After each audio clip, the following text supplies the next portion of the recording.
Hello हमारे प्यारे दोस्तों, कंपटीशन एग्जाम में आपका स्वागत है। आज हम एपीजे अब्दुल कलाम द्वारा लिखी गई पुस्तक अग्नि की उड़ान के सृजन सेकंड के बारे में जानेंगे। सृजन सेकंड में एपीजे अब्दुल कलाम ने 1963 से 1980 के घटनाओं का वर्णन किया है।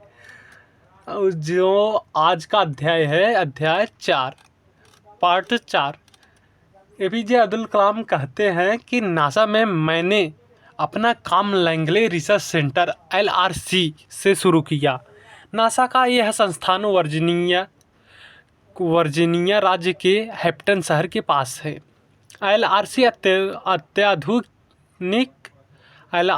अत्याधुनिक एयरोस्पेस टेक्नोलॉजी के लिए शोध एवं विकास का प्राथमिक केंद्र है।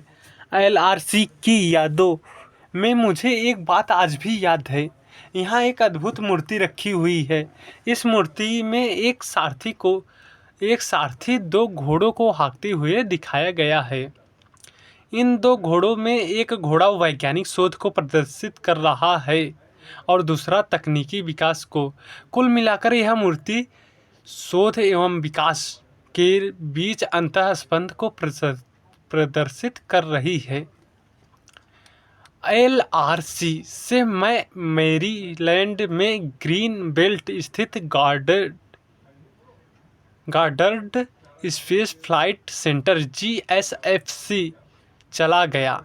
यह केंद्र नासा के ज़्यादातर उपग्रहों का विकास करता है और उनके प्रबंधन का काम देखता है। ये ज़्यादातर उपग्रह विज्ञान एवं अनुप्रयोग से संबंधित होते हैं। यह केंद्र नासा के सभी अंतरिक्ष मशीनों के नेटवर्क का संचालन करता है। अपने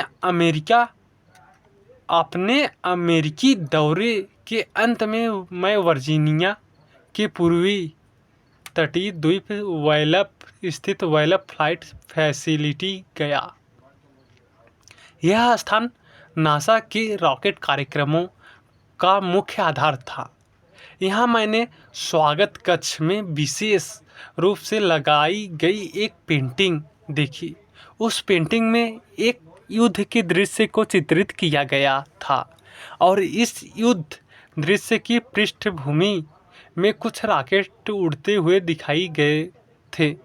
एक फ्लाइट फैसिलिटी में इस तरह की पेंटिंग बहुत ही मामूली वस्तु की तरह होनी चाहिए, लेकिन इस पर मेरी निगाहें ठहर गई थी क्योंकि इसमें रॉकेट छोड़े जाने वाली जगह पर खड़े जो सैनिक दिखाए गए थे वे श्वेत नहीं बल्कि अश्वेत थे, ठीक उसी वर्ण के जैसे दक्षिण एशिया में होते हैं। अपने प्रवास के अंतिम दिन मैं अपनी उत्सुकता न दबा पाया और मैंने निकट से पेंटिंग को देखने की अनुमति चाही। मेरे आश्चर्य का ठिकाना न रहा जब मैंने पाया कि पेंटिंग में टीपू सुल्तान की सेना को रॉकेटों से अंग्रेजों के साथ युद्ध करते दिखाया गया है। पृथ्वी के दूसरी ओर एक भारतीय उपलब्धि को गौरवान्वित पाकर मेरा मन भी आनंद से भर गया। अमेरिकी लोगों के बारे में मेरी जो धारणा है उसका सार बेंजामिन फ्रैंकलिन के एक उद्धरण से व्यक्त किया जा सकता है।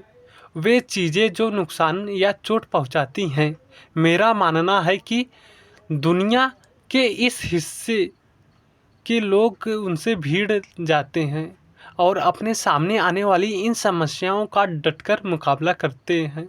वे इन समस्याओं से पीड़ित रहने के बजाय उनसे उबरने की कोशिश करते हैं।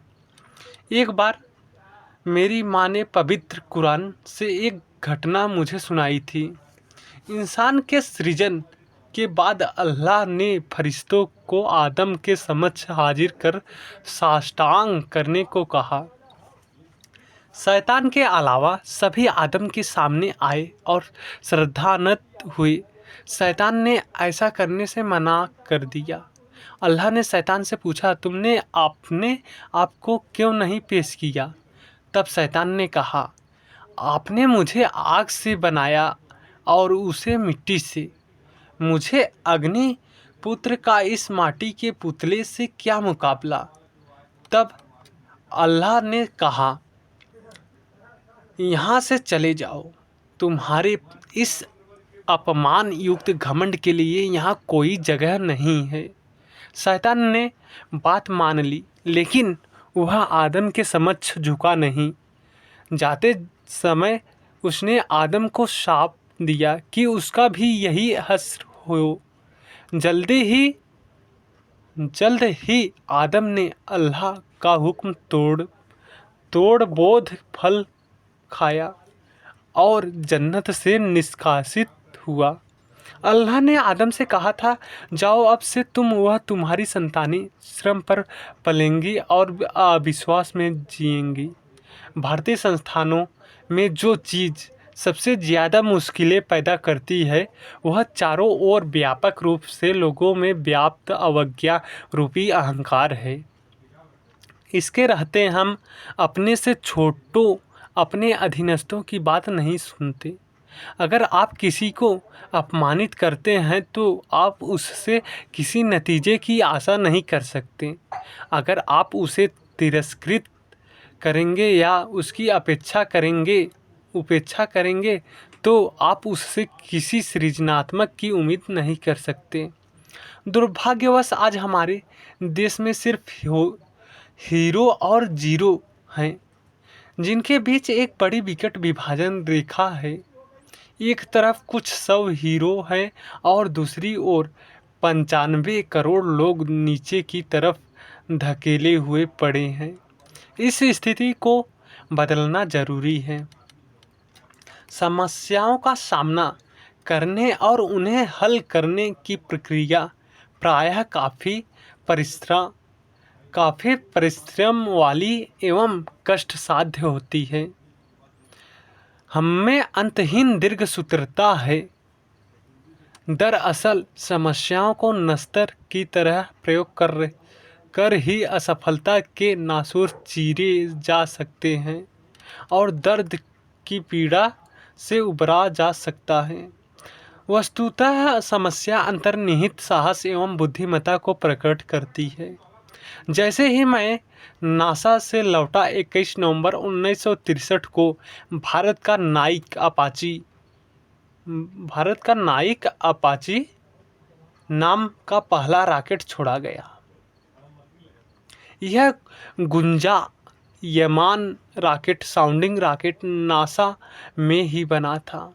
यह रॉकेट उसी चर्च की इमारत में जोड़ा गया था जिसका मैं पहले जिक्र कर चुका हूँ। रॉकेट को ले जाने के लिए उपकरण के नाम पर सिर्फ एक ट्रक और हाथ से चलाने वाली हाइड्रोलिक क्रेन थी।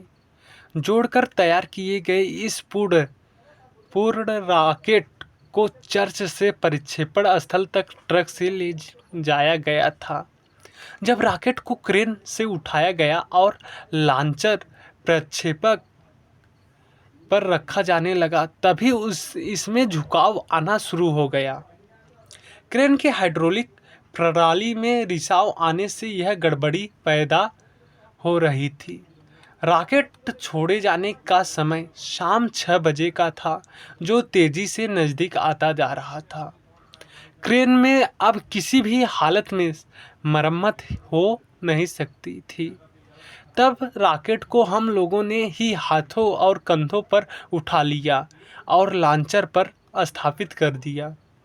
इस रॉकेट प्रक्षेपण और उसकी सुरक्षा का प्रभारी मैं ही था। इस रॉकेट को छोड़े जाने में मेरे 2 साथियों डी ईश्वरदास और आर अवार मुर्दन ने बहुत ही महत्वपूर्ण एवं सक्रिय भूमिका निभाई थी। रॉकेट जोड़ने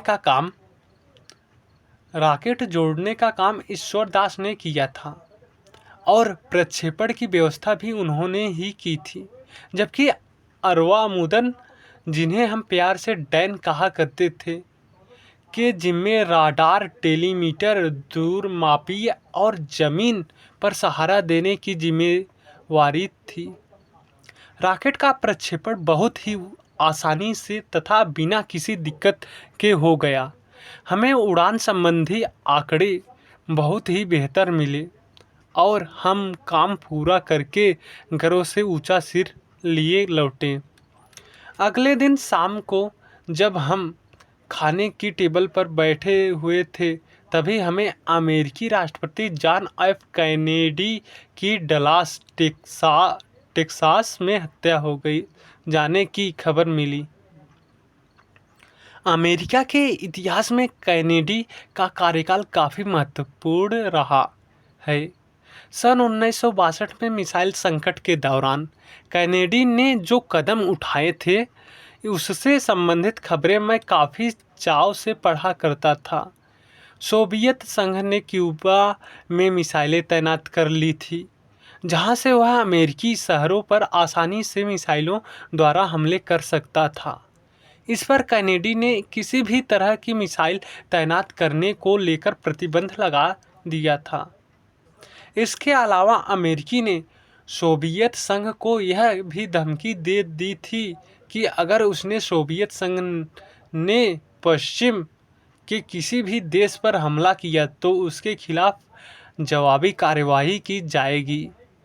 सोवियत नेता खुश्चेव ने क्यूबा से मिसाइलें वापस रूस बुला लेने और वहां बनाए गए मिसाइल बेस को भी खत्म कर देने के आदेश दिए। इस तरह 14 दिन बाद तनाव भरा यह ऐतिहासिक नाटक खत्म हो गया। अगले दिन प्रो साराभाई ने हमें भविष्य की योजनाओं पर विस्तार से बातचीत करने के लिए बुलाया। विज्ञान और टेक्नोलॉजी के क्षेत्र में वे भारत में एक नए युग का सृजन कर रहे थे। 30 से 40 साल के बीच की नई पीढ़ी वैज्ञानिक और इंजीनियरों के भीतर एक अप्रत्याशित ऊर्जा का संचार किया जा रहा था। भारतीय अंतरिक्ष अनुसंधान समिति में हमारी सबसे बड़ी योग्यताएं हमारी डिग्रियां और प्रशिक्षण नहीं था, बल्कि हमारी क्षमताओं में प्रो साराभाई का विश्वास था। नाइक अपाची को सफलतापूर्वक छोड़े जाने के बाद उन्होंने इंडियन सैटेलाइट लॉन्च व्हीकल भारतीय उपग्रह प्रक्षेपण यान तैयार करने का अपना सपना हमारे साथ पूरा करने का मन बना लिया था। प्रो साराभाई का आशावाद बहुत ही प्रबल था। उनके थुम्बा आने की खबर से लोगों में बिजली सी दौड़ जाती थी और सभी प्रयोगशालाओं, कार्यशालाओं एवं डिजाइन ऑफिसों में अनवरत सक्रियता नजर आने लगती थी।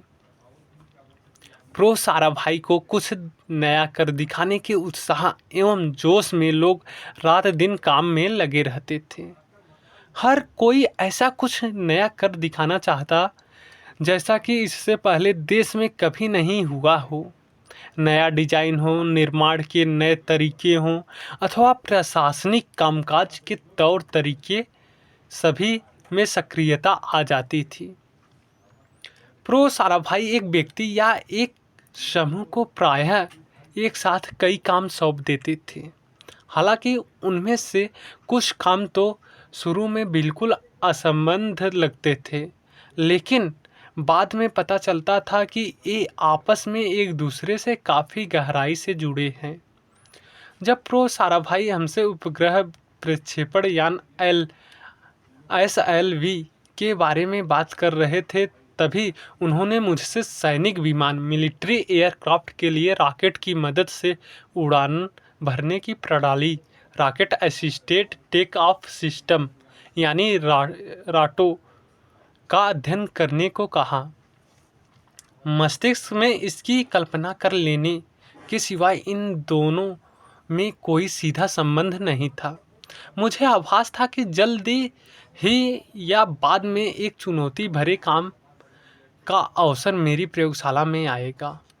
प्रो साराभाई हमेशा अद्भुत एवं विलक्षण तरीकों का परीक्षण करने के इच्छुक रहते थे और उन्हें नौजवान युवकों को सिखाते थे।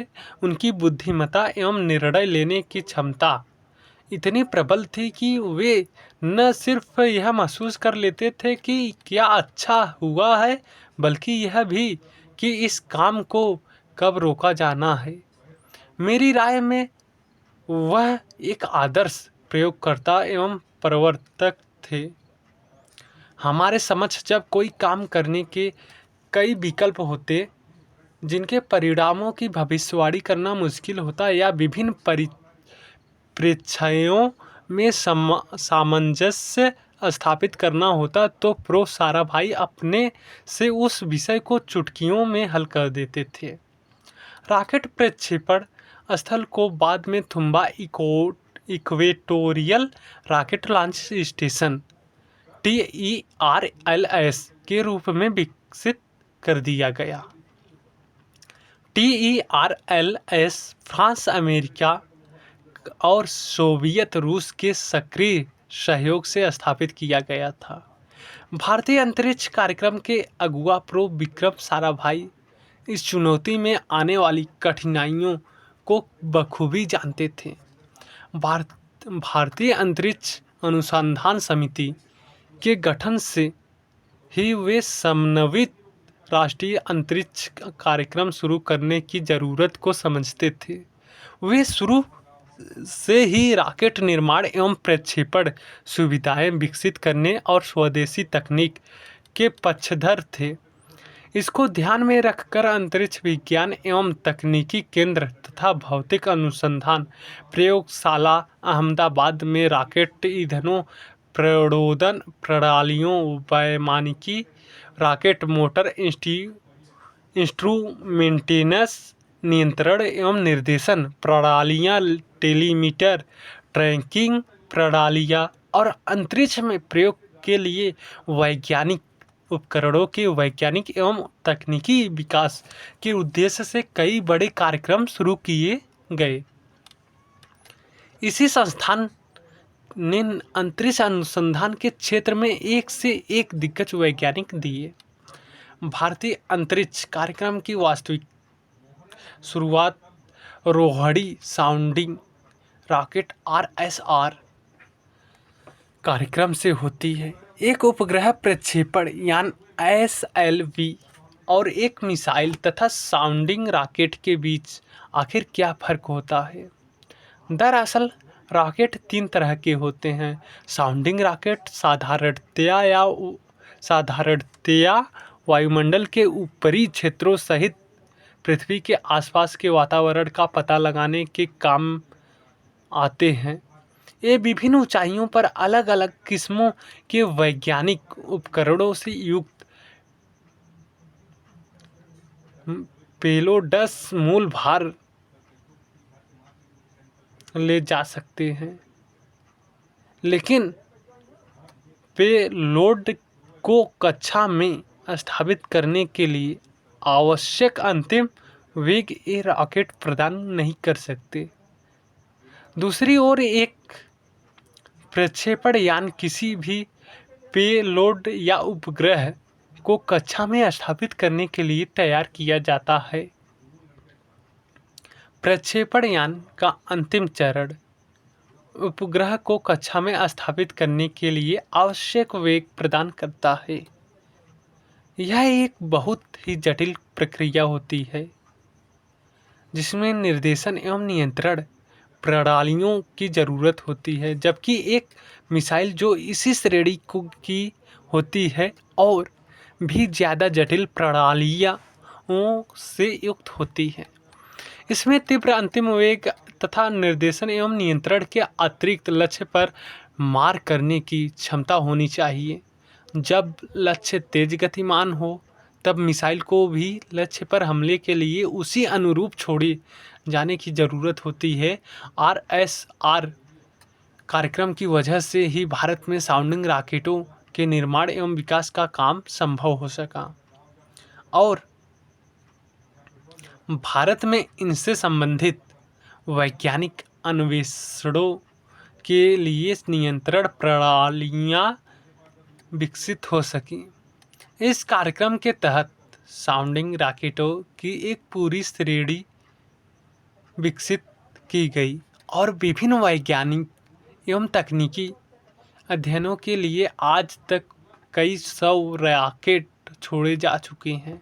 मुझे आज भी याद है कि पहला जो रोहिणी रॉकेट छोड़ा गया था उसमें करीब 32 किलोग्राम वजन की एक ठोस प्रणोदन मीटर लगी थी और इस पर 7 किलोग्राम वजन का पेलोड लगाया गया था जिसे 10 किलोमीटर की ऊंचाई पर स्थित कक्षा में प्रक्षेपित करना था।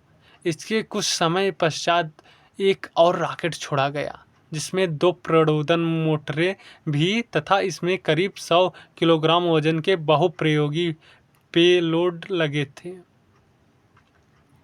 जिन्हें पृथ्वी से 350 किलोमीटर ऊंची कक्षा में प्रक्षेपित किया गया था। इन रॉकेटों के विकास का परिणाम यह रहा कि देश में ही साउंडिंग रॉकेटों एवं प्रणोदन इंजनों का निर्माण शुरू हो गया। इससे बहुत ही उच्च क्षमता वाले प्रणोदनों का तकनीकी विकास देश में ही होने लगा और पॉलीयूरेथीन एवं पॉलीब्यूरेन के ईंधन वाले रॉकेट इंजन देश में बनने लगे। बाद में प्रणोदन ईंधन परिसर की भी स्थापना की गई जिसमें रॉकेट इंजनों के लिए जरूरी सामरिक रासायनिक ईंधन एवं प्रणोदकों के उत्पादन के लिए रॉकेट प्रोपेलेंट प्लांट आरजीपी की स्थापना की गई। 20वीं सदी में भारतीय रॉकेटों के विकास को टीपू सुल्तान के 18वीं सदी के सपने को साकार होने के लिए रूप में देखा जा सकता है। जब सन 1799 में टीपू सुल्तान युद्ध में मारा गया था तब अंग्रेज़ों की सेना ने 700 से ज़्यादा रॉकेट पकड़े थे और 900 रॉकेटों की उप प्रणालियाँ पकड़ी थी। उसकी सेना में 27 ब्रिगेड थी जिन्हें कुसुन कहा जाता था और हर ब्रिगेड में एक रॉकेट कंपनी थी इसे जर्क्स नाम से पुकारा जाता था। इन रॉकेटों को बाद में विलियम कांग्रेव इंग्लैंड ले गया था और इस तरह ये ब्रिटेन के हो गए। उस समय कोई गैट IPR एक्ट या पेटेंट कानून तो था नहीं। इस तरह टीपू सुल्तान की मौत के साथ ही भारतीय रॉकेट भी खत्म हो चुके थे कम से कम 150 साल के लिए। इसी बीच विदेशों में रॉकेट तकनीकी काफ़ी तेज़ी से विकसित हुई। सन 1903 में कोस्तेंतीन तिसियोल्स्की ने रूस में, सन 1914 में रॉबर्ट गॉडर्ड ने अमेरिका में और सन 1923 में हरमैन ओबर्थ ने जर्मनी में रॉकेट विज्ञान को नई दिशाएं दी। नाजी जर्मनी में वर्नर फॉन ब्रॉन समूह ने कम दूरी तक मार करने वाली B-2 मिसाइलें बनाई गई और मित्र देशों की सेनाओं पर उन्हें इस्तेमाल किया गया। युद्ध के बाद अमेरिका और सोवियत संघ दोनों जर्मनी की रॉकेट तकनीक एवं इंजीनियरों को अपने यहाँ ले गए और फिर इस लूट से ही दोनों देशों के बीच मिसाइल तथा दूसरे हथियारों की दौड़ शुरू हुई। भारत में रॉकेट विज्ञान के पुनर्जन्म का श्रेय प्रधानमंत्री जवाहरलाल नेहरू के नई प्रौद्योगिकी के विकास की दृष्टि को जाता है। उनके इस सपने को साकार बनाने की चुनौती प्रो साराभाई ने ली थी। हालांकि कुछ संकीर्ण दृष्टि के लोगों ने उस समय यह सवाल उठाया था कि हाल में आज़ाद हुए जिस भारत में लोगों को खिलाने के लिए नहीं है, उस देश में अंतरिक्ष कार्यक्रमों की क्या प्रासंगिकता है। लेकिन न तो प्रधानमंत्री नेहरू और न ही प्रो साराभाई में इस कार्यक्रम को लेकर कोई अस्पष्टता थी। उनकी दृष्टि बहुत साफ थी। अगर भारत के लोगों को विश्व समुदाय में अपनी महत्वपूर्ण भूमिका निभानी है तो उन्हें नई से नई तकनीक का प्रयोग करना होगा, तभी जीवन में आने वाली समस्याओं हल हो सकेगी। इसके माध्यम से उनका अपने शक्ति प्रदर्शन का कोई इरादा नहीं था। अगर वीडियो अच्छा लगा हो तो चैनल को सब्सक्राइब करना ना भूलें। जय हिंद, जय भारत दोस्तों। अग्नि की उड़ान में मिलते हैं नेक्स्ट वीडियो में। जय हिंद, जय भारत।